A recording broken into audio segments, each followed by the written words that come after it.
Hey, what's up and hello. This is the Chris Nicole bringing you my views on life, love, and the world of entertainment through my eyes. Good evening, good afternoon, good morning, depending on what time you are watching this live. Hello, crew. Hope all is well. So let's see. Hey, Vanna. Hope all is well with you.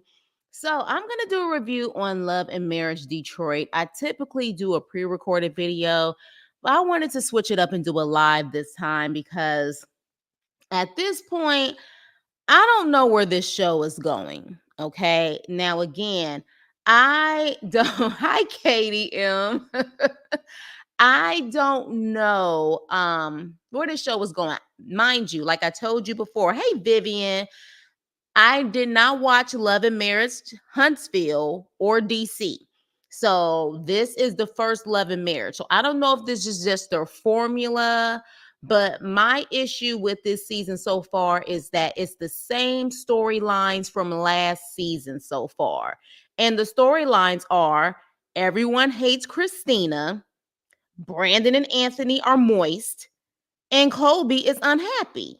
Same stuff that we learned last season. So I don't know how I feel right now about this season. I know it just started, but I don't know. And you guys let me know if you watch this show, what you think so far. But I'm going to do my review on Love and Marriage Detroit, Season 2, Episode 2, The Book of Revelation. All right. So we start back with the tension between this lady, Kimberly, who's new to the show, and Christina. Okay.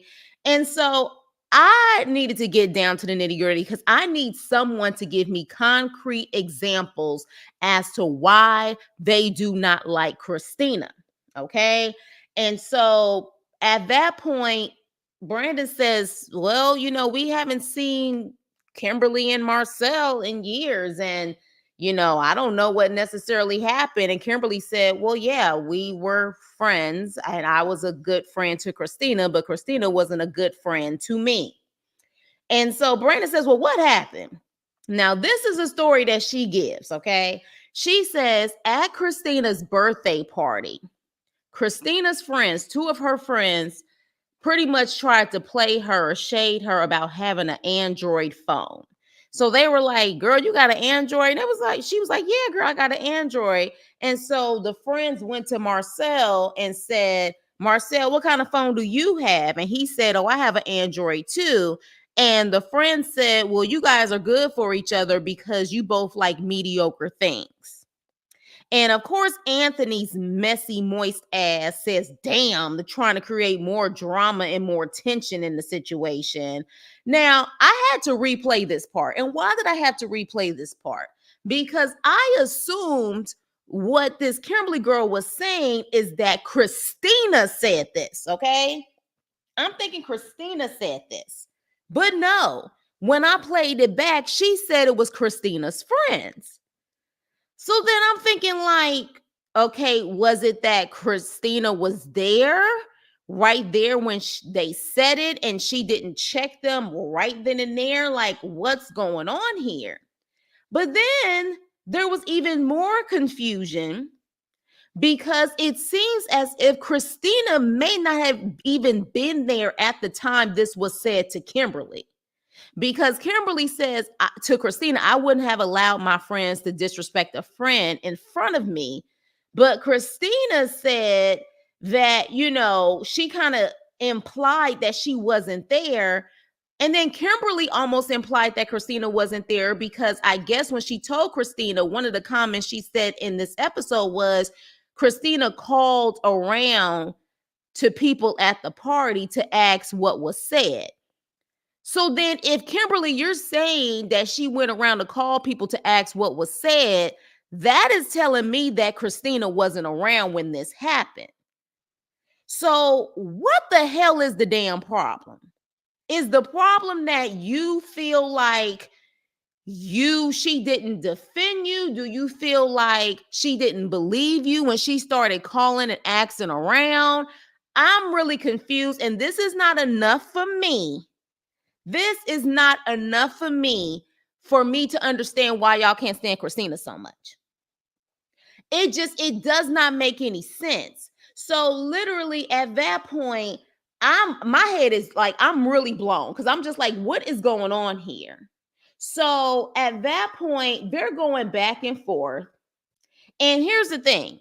What her friends said, Christina's friends, yeah, that was shade. It was disrespectful. How would I handle that situation as Chris? If I would have heard something like that, I would have said, I am so sorry that happened to you. But here's the thing. Kimberly says that all she wanted was an apology, like, sorry, friend, that happened to you. And Christina said, I did say that.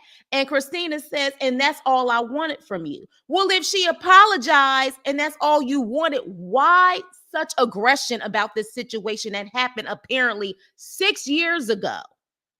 It makes no sense to me. And I cannot believe we are dealing with grown ass people with kids being this petty. If you're going to try to create drama to be on a show, make it make sense so you don't look stupid as hell, because it's really not making sense to me.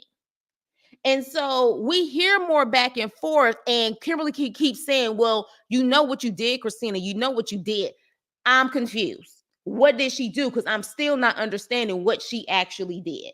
In my situation, I would have apologized to my friend that happened to, and I would have went directly to the friends that apparently said it, asked them what was said, and pretty much say, that's not cool. That's my friend. You guys keep your stuff to yourself. Now, could they have been joking? Yeah, but clearly it came off in her mind very spiteful, very mean. Me personally, I probably would have threw shade back. You know what I'm saying? Like, I would have threw shade back at them, but it just seems really petty. And hey, the driven black girl. Yeah, it doesn't make any sense. You guys make sure you hit the like button on the way in. It does not make any sense to me. It really just seems like they don't like Christina. They just don't like her. Now, again, like I said before, Christina could be that girl that she's only a friend when it's convenient for her. But I have dealt with who I thought was a friend that was only a friend when it was convenient for them. But I could also give concrete examples of why they were like that.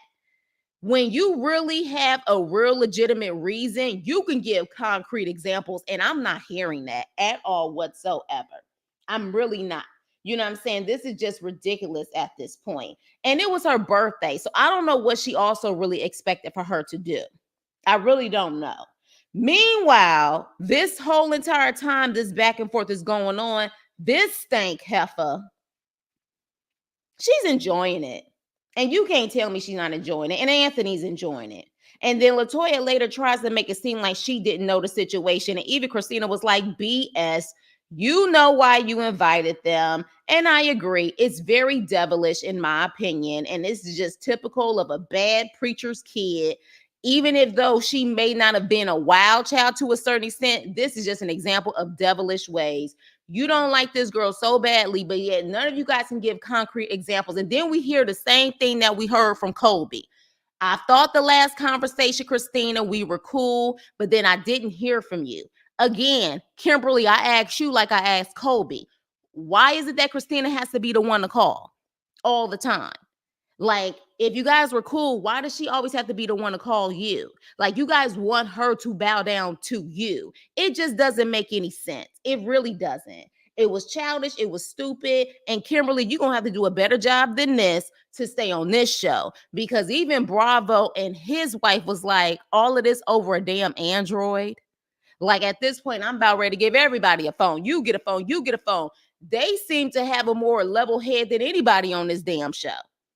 So I'm just like, I cannot believe this is a conversation about an Android. Like, Android beef? Really? Like, seriously? Like, I never knew that people have this thing about who has an iPhone versus an Android. I don't remember having that conversation. And maybe because I'm so confident in myself, I buy what the hell I want to buy. Like, and Android got nice phones just like iPhones. I'm like, what the hell is going on here? This sounds like it's high school. It sounds so petty. But moving on. So with that, yeah, Kimberly, nice try. Even your own man wasn't saying anything because you looked like a damn fool. Sorry, you just did. So Russell and Brandon, they're working out. Well, how can I put this? Russell and Brandon were working out, maybe, but Brandon workout was more of him crying and trying to breathe because he really just did one exercise and he literally was like, ooh, like he couldn't handle it. So Russell ends up opening his gym because for those who actually know, he wanted to open up a gym last season. And of course, Colby was like, you didn't even, talk to me about it. Like this is a partnership and she had an issue with it. Well, he ended up buying a gym. Anytime Fitness is actually a chain gym. So I guess he bought a chain gym.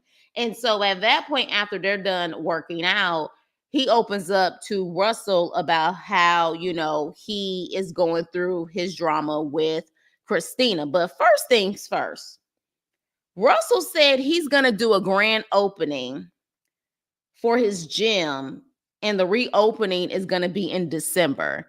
My Detroit folks, my Midwest folks, isn't it cold as hell in December? Do y'all really go to the gym like that when it's like negative 10 degrees? I mean, if that ain't dedication, I don't know what is, because I hibernate in the damn wintertime. But when he said December, I said, excuse me?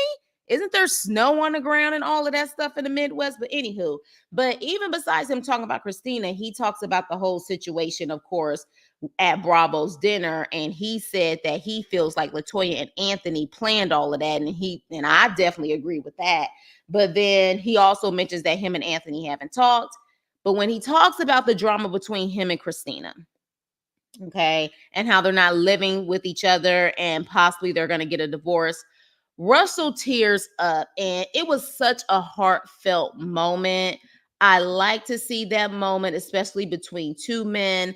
Russell isn't perfect at all. He definitely has that caveman energy, as we see later on in this episode, but you could tell his heart is in the right place, and he just exudes manhood more than any of the other main male characters on the show, like Brandon and Anthony.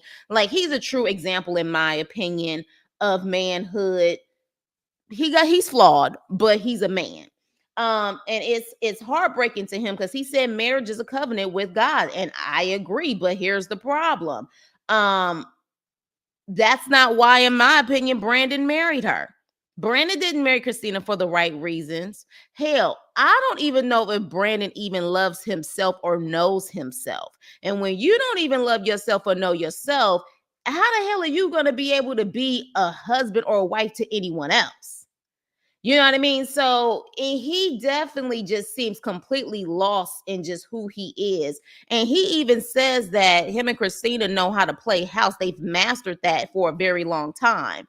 And I'm like, it seems to me y'all mastered that from the beginning of y'all relationship. Hell, even at your wedding, based on what you and her were saying.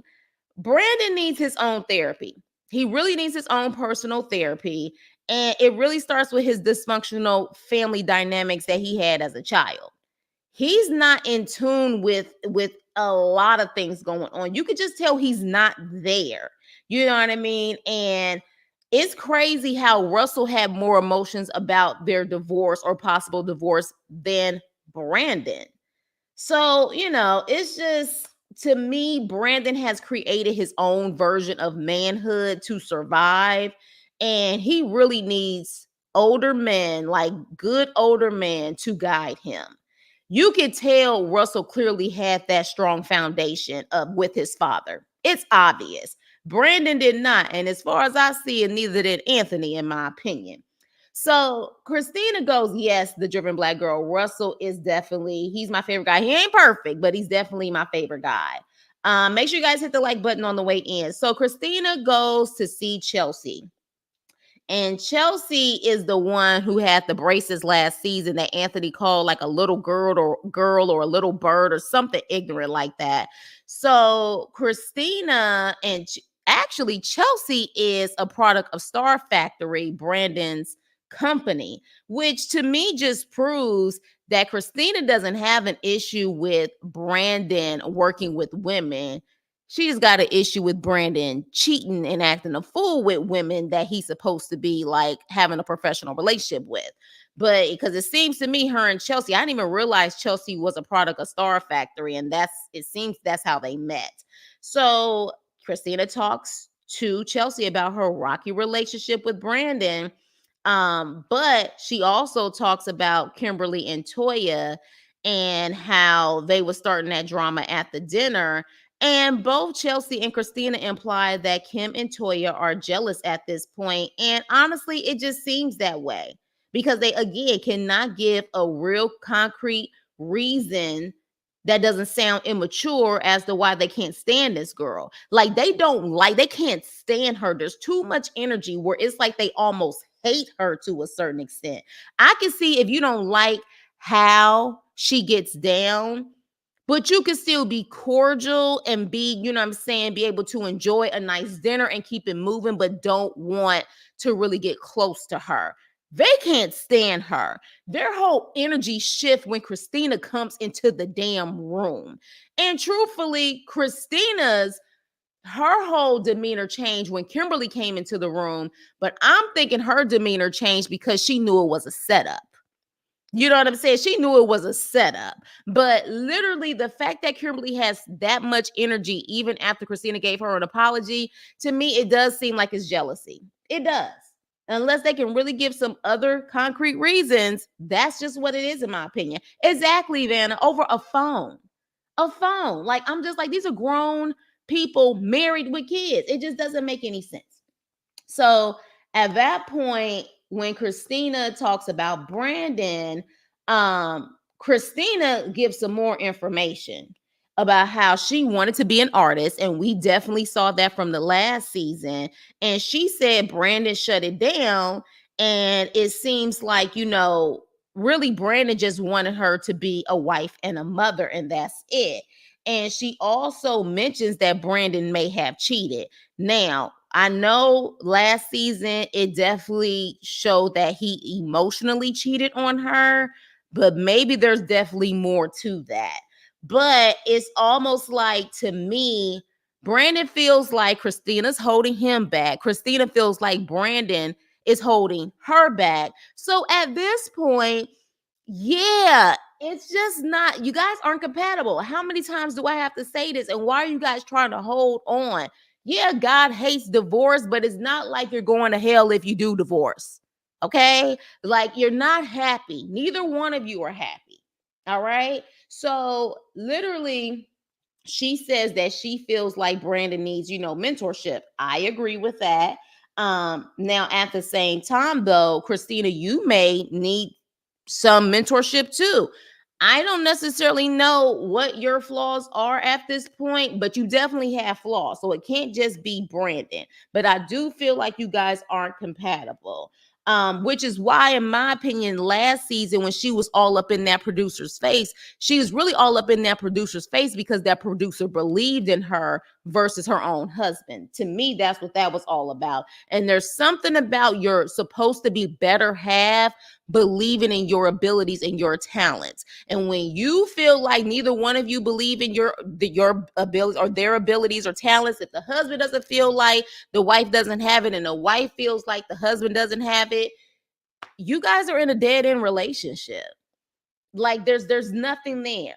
And staying for the kids don't do anything either, because the kids gonna feel the tension too. And so she also said Brandon used to go to church and he's moved away from that. And I was like, maybe because he faked it just to get into your panties. Maybe that was never him. It was just a way for him to get you. And I don't think you want to accept that. That's what it is. I don't even know if Brandon grew up in a religious household. Do you think his mama's religious? She don't seem that way. She ain't got no compassion. She ain't even got a personality. It don't seem like he came from a religious background. And he was just forced into it in his mind to get you. Okay? Because at the end of the day, let's be clear again, Christina is a beautiful girl. Like all of these women are not ugly by far, but it's just like Christina is just strikingly beautiful in my opinion. She has a look about her where she could have been a model. She definitely has that star quality about her in my opinion. Brandon don't. He just there. And so he was trying to get a dime piece and he got her, to me, in my opinion, by faking the funk. That's just what it is. But in my opinion, y'all need to move on. So the moist men have a mediation. Okay. Let me see. Yeah, not compatible at all. My hubby has iPhone. I have an Android. To us, it's no big deal. It's a phone. Exactly. Exactly. Especially for us who were old enough to remember what cell phones used to be or what life was before a cell phone. Baby, we don't give a shit. Yeah, we may have updated stuff because we could use it like a computer at this point, but who cares what the hell you have? And again, Android's got great phones just like iPhone. Like, what is the big deal? Like, you do what's best for you. So, girl, his mama is so cold and comes off very pessimist. Exactly. So, with that being said, the moist men have their mediation, okay? They have their mediation after the man's non-movement meeting. And Anthony says he didn't invite Brandon because Brandon was making fun of the movement. And I'm like, yes, he was making fun of the movement, but that was after you kept coming for him. But of course, Anthony will never see his wrong in anything. And so, listening to this whole moist man mediation, it's just two high strung man children saying, well, you don't like me. You don't like me. You always had an issue with me. And I'm just like, are you serious? Now, if you guys remember the first season, Anthony seemed like he always had an issue with Brandon. He really did. And I don't know where it's coming from, but in my opinion, if I could take a wild guess, this episode bored me. Hey, Shayla girl. I was meant to say meant so Brandon wasn't lying. But literally, um, especially in the Black community and the Hispanic community, hell, at this point, in mostly all communities except the white community, colorism is real, okay? And just like a lot of people were saying about the whole Kendrick Lamar situation and Drake situation, of course, you guys know I'm Team Kendrick because, of course, I love They Not Like Us and I'm a West Coast baby. But at the same time, right is right and wrong is wrong. And one thing that I did notice is that you had a lot of guys coming at Drake being this biracial light-skinned dude. And Kendrick, I guess they, implying that he was one of those guys coming for him and even talked about him being this biracial light-skinned dude. But yet you are married to a biracial light-skinned woman. So let's not make it seem like men don't have those issues too. My vibe, in my opinion, Anthony got those issues because he treats the more melanated men, in my opinion, totally different than he treats Brandon. Period. He treats Brandon like he is soft, like he can try him at any moment. And honestly, again, look who he's married to. You know what I'm saying? Like he could easily come off like he has a preference for that and that only, but you don't like the men who look like that. But that's just an opinion for me in that situation. But Anthony has always been passive aggressive with Brandon. He's always been passive aggressive with Brandon and even Christina. And so Anthony, however, he does claim that he didn't like how Kim handled herself at the dinner. And he also didn't like how his wife handled the situation. He admitted that Toya, it seems like he's trying to admit that Toya came with the shits in that situation. So that's one admission in that. But for whatever reason, that one admission of him admission that one, the way he admitted that, yeah, his wife was wrong in doing that, even though I feel like he was a part of it. But when he admitted that, for whatever reason, Brandon felt like he could trust Anthony at that point to tell all his business about him and Christina being separated. Brandon, you dumb as hell. You are completely dumb as hell. Big mouth Anthony, emotional Anthony, including you. Because let's be clear, Brandon got a big mouth too. He had no problem throwing his wife under the bus multiple times last season. You decide to tell him that and then try to tell Anthony, of all people, do not tell his wife because he doesn't want Toya to tell Kimberly. Ciao, bye.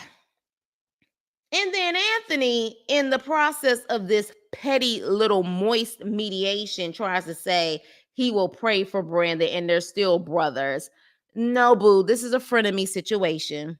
That's just what it is. I wouldn't trust Anthony at all whatsoever. It is what it is. And I don't know if also because Brandon and Christina seem to be the stars of this show. They seem to be the stars of this show. And a lot of times people don't like that some people get more attention than others, or some people get more fame than others. It is what it is. I find Anthony and Toya to be boring as hell. I really do. I really do. I find them to be boring as hell. But yeah, he made a big mistake in that situation. If I was Brendan, I wouldn't trust Anthony as far. Exactly. Exactly. Men sometimes gossip more than women. You better say that again, Vanna. He told the wrong dude his personal business. Exactly. But that just shows you how Brandon needs someone to talk to. He needs therapy. Because sometimes when you need like therapy or your issues are much deeper, you truly try to talk to people that do you no good. Like, because you're just trying to get it out. Get it out to someone who legally has to keep their mouth shut. Okay, like a therapist, do that. Because at this point, yeah, absolutely not. When he did that, I said, you a dumbass. You know he about to sit up there and tell LaToya, and he did it immediately. Exactly. Hi, Locked Queen. How are you? Make sure you hit the like button on the way in. So, Colby is trying to explain to Russell that she has a lot of pain in her pelvic area with her second pregnancy. And baby, she's going through because you could tell she's in pain, as beautiful as she looks, because she glows when she's pregnant. But she keeps acting like almost that Russell tricked her into pregnancy. Which is interesting. That's quite interesting, especially in this situation. And they've only had one child, but it's almost like, yeah, she feels that way. In my opinion, that's the way she's coming off. But they talk about the whole Christina and Kimberly situation, and Colby is like, is Christina just like a bad friend? And again, I understand. I do understand having a bad friend who just doesn't get it. But let me tell you something. When I have had a bad friend, if that friend ever came to me to ask me what happened, I could give concrete examples of why it was my last straw and it was done. And definitely more than one example, because again, I have a big heart and a forgiving heart, and I have one of my weaknesses is giving people the benefit of the doubt. I have learned as I gotten older, hell no, you need to stop doing that. But because I give many tries and then when I'm done, I can give examples. So again, if she's a bad friend, you better give a good ass example besides the whole situation about that freaking event that you wanted her to attach you on. Like, this is just ridiculous. But moving on. So Anthony and Stankface Toya. Moist Anthony, of course, runs his mouth to Toya about Brandon and Christina having issues because, of course, he can't hold water. And the moment he tells her this is the next part where we see LaToya smirking about this information. Now, could it have been a production cut? Maybe. But considering the fact that how she gets down when it comes to Christina, to me, in my opinion, she's happy about their misery. She's happy about it. Like, seriously, because as much as I know how we all know how messy Carlos can be, I don't put it past Toya. I don't. because she likes to make it seem like Christina just comes off like she's so perfect and she doesn't do anything wrong. So to me, hearing this gave her a feel-good moment. And honestly, yeah, Latoya, you can kick rocks with that miss. I'm a preacher's daughter. I believe in God, because we all know, according to the Bible, this was a very inappropriate response if you're really Christian. So at that point, she says that she doesn't want, just evil. Talking about, I don't do drama, I don't do fake. Girl, bye. Okay, yeah, we're about to get into that lock, queen. We're about to get into that. Everyone hit the like button on the way in. So she says, well, look, at the end of the day, Christina and Brandon had an issue with we were inserting ourselves into their relationship. So I don't want no drama when it comes to that. And I'm thinking, like, sweetheart, their issue wasn't you inserting yourself in their relationship. I think you failed to forget that your moist ass husband, Anthony, was instigating their relationship. That was the issue. All of that whole, you can't breathe, you can't, sleep, you can't take a piss or whatever the case may be without asking for Christina's permission, and saying, like, instigating stuff when they were arguing. That was their issue. If he truly came like a man, like a Russell situation would have been, and said, you guys, look, y'all, let me be the mediator in a situation. No, he was stirring the pot. So that was their issue. Not if he really came like a man, and a man of God, really trying to help them in their relationship. No, he was instigating it. That was the issue. That was the issue. And I think y'all need to worry about y'all relationship, because if you ask me, their relationship, Anthony and Latoya, I don't even see it as a real relationship. It looks like a last resort arrangement. Do you really see Latoya, of all people, married to an Anthony? Let's be clear. She is a upper middle class woman, okay, who is a doctor. I don't even know if Anthony has a degree. Not saying that she wouldn't marry someone without a degree, but she seems very title focused. He comes from apparently the rough side of Detroit. How the hell did they even meet? If you ask me, her biological clock was ticking. She wouldn't be able to get the men that she wanted to get, and she literally saw that Anthony wanted her and was drooling all over her, and she chose him. That is my opinion. You mean to tell me medical school and all of that, you couldn't find you a good man who wanted you? You ask me, it's a last resort. A last resort. So that's my opinion. So you need to focus on them. Yeah, a lot of people don't. Yeah, a lot of people don't. Toya is an undercover mean girl. That's my opinion too. Is it me, or does it seem like Toya wears the pink? Yeah, and that's maybe another issue too. She runs that household, and she probably has no problem telling him she makes more money than him too. You know what I'm saying? Like, she probably has no problem saying that I'm more educated than you and I make more money than you. Toya is so dry and stiff. Make her and stiff. Make her water. Anthony, right? They are. They are, but they always so concerned about Christina and Brandon. It's kind of scary how they're concerned. But anywho, so then we have the baby reveal, and boy, oh boy,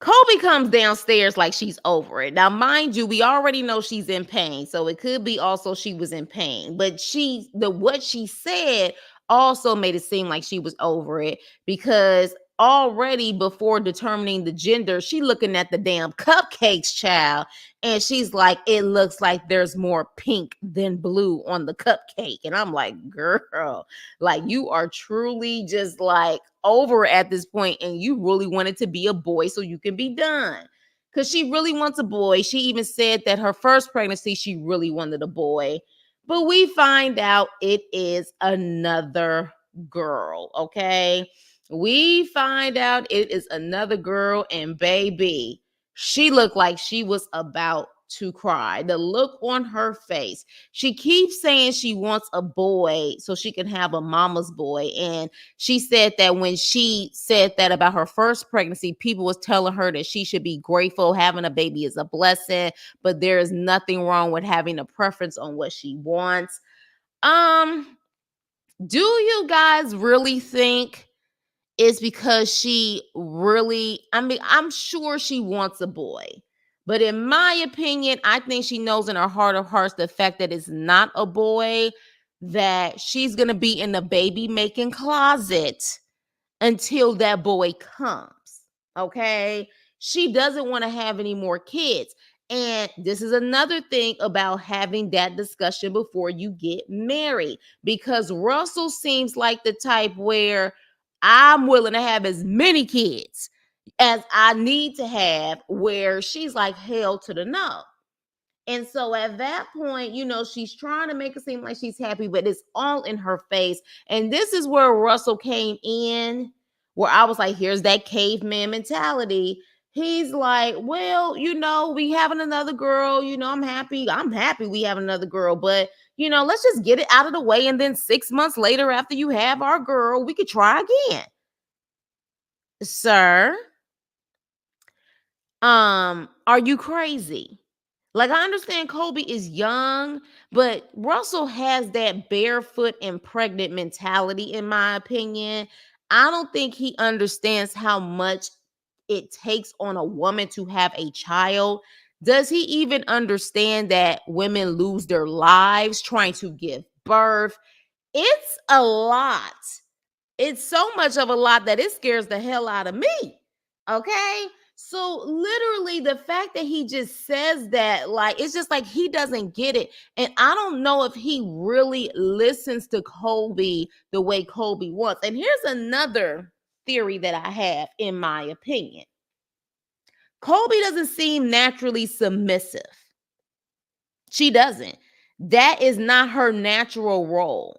I think her natural role is she is a boss woman with her own mind, her own opinion, and she suppresses herself for the sake of her husband and her family, and the sake of what the Bible says her role should be. Because remember, her parents are a pastor and a first lady, if I'm not mistaken. So she tells Russell, like, Russell, you don't understand. Like, you could just get up and go. I don't have that option. And Russell, of course, gets annoyed. And he was like, what do you mean? I go and work I go to the gym. Like, I'm bringing money into this house. She's like, I'm not saying or downplaying your contribution, but I have to take care of these kids. I have to do their hair. I have to do all of that. And, he's kind of like, don't downplay me. And it's almost like they get into an argument, but you can tell she doesn't feel heard. She doesn't feel heard. And I even said last season, Colby doesn't look happy. She does not look happy. I think she's suppressing who she is for the sake of marriage. You know what I mean? Because when have we ever seen a situation with Kobe since last season and this season where she is just laughing and having a good time and enjoying herself? We have not seen it. Are they possibly cutting it where all she's doing is complaining and being upset? Maybe that's her role for the show, but it just seems like she's never happy. She's never happy. Let me see what you guys are saying. Let's see. Yes.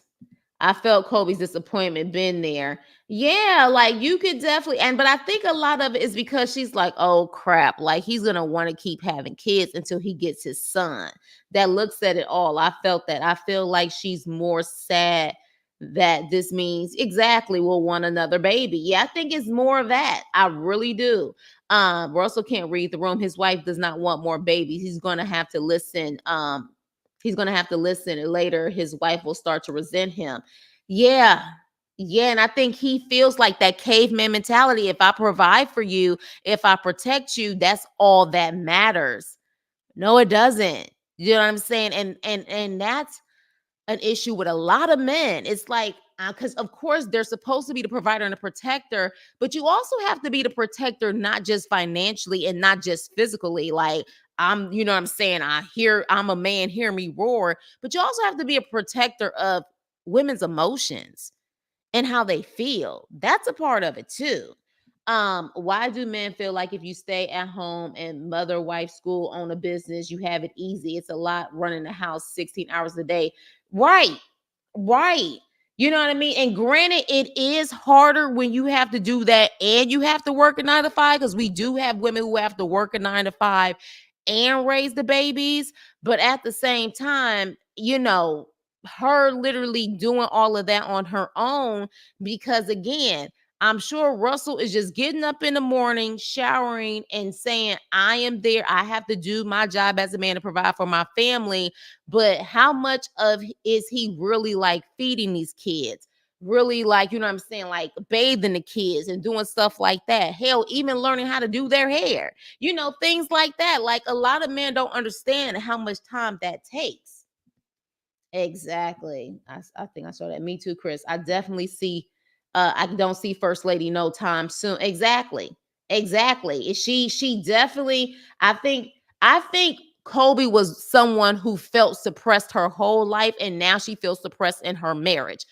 Why I say that? Because remember when he said that he wanted to be an ordained pastor, or he wanted to do that, she said she, growing up as a PK kid, a preacher's kid, she hated it because she probably always had to represent as much as possible as being this goody two shoes because she was the pastor's kid. So you go from that to being forced into being possibly a first lady. She probably felt like she's never been able to just live her life how she's wanted to.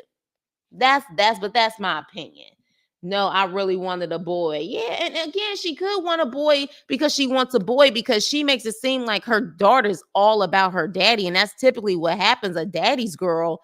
And she wanted a boy, but at the same time, I also think she's like, oh my gosh, like I'm gonna have another child, because Russell's gonna want his little king. He's gonna want his little prince. So yeah, postpartum could be an issue as well. She just had a baby. That too, that is very true.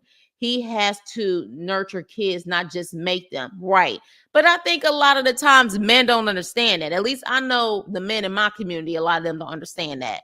Provider, protector, that should be enough. And simply, that's just not the case. When you really think about it, unfortunately, now you do have some men who get it. You do. But a lot of times when it comes to school related stuff, child gets in trouble, or school related stuff, when it comes to, what I'm saying, going to PTA, or if it's going to teacher parents conference, or what is it, school nights. I remember they had school nights when I was growing up. Most of the time you saw the mamas. Even if the daddies were in the household, you just saw the mamas at those. You didn't see the daddies too. Sometimes you did, but for the most part, it was the moms. A lot of men feel like as long as they paying that mortgage, paying them bills, and they're being a protector where no one can just come and invade their homes, that's it. And Russell seems like that case, and he's not really listening to Kobe. And even in that situation when she was saying that, he didn't, it sounded like he didn't even take it into consideration that, is my wife depressed? Is she unhappy? Is she having postpartum? Like, he didn't even consider that. He got offended. We're trying to say I contribute, and it's just like, Russell, you're not listening. You're not listening. It's like, and I don't deny that Russell. I think Russell definitely loves Kobe. I think he definitely loves her. He just, again, he ain't getting it. He's not like, I think the driven black girl said, he's not reading the room. Yes, definitely. Naturally, moms are nurturers. Dad, 9 out of 10, does not call out when the babies are sick. It's mom. Exactly. Exactly. So, you see this, like, even in her face, she looks so sad. She looks so sad while he's just like confused. Like, why aren't you happy? Why aren't you willing to just pop out another baby for me? Get it out the way. It's just they're on two different frequencies. And I really hope they can get it together. I really hope they can get it together, because I feel like they're the most natural, real couple on the show, in my opinion. I certainly was blessed. My mom worked late and dad got off early. He made dinner and played Barbies with me. That's great. That is really great. And that's what I'm saying. Not all dads are like that.